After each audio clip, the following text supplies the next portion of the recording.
ஆன்மீக அதிசயங்கள். சென்னை முகப்பேரில் கரிவரத ராஜ பெருமாள் கோயிலில் விளக்குகளை அணைத்துவிட்டால் பெருமாள் நம்மை நேரில் பார்ப்பது போலவே இருக்கும்.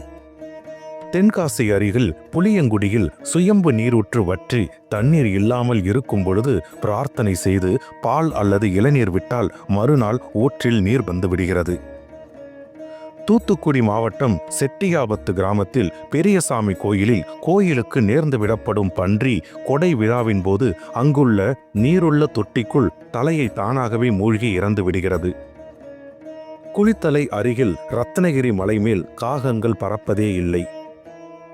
தேனி அருகில் உள்ள சிவன் கோயிலில் அவரவர் உயரத்தில் சிவலிங்கம் காட்சியளிக்கிறது. தொடர்ந்து ஆன்மீக அதிசயங்களின் அடுத்த பாகத்தை கேட்க நம்முடைய சேனலை சப்ஸ்கிரைப் செய்யவும். நன்றி.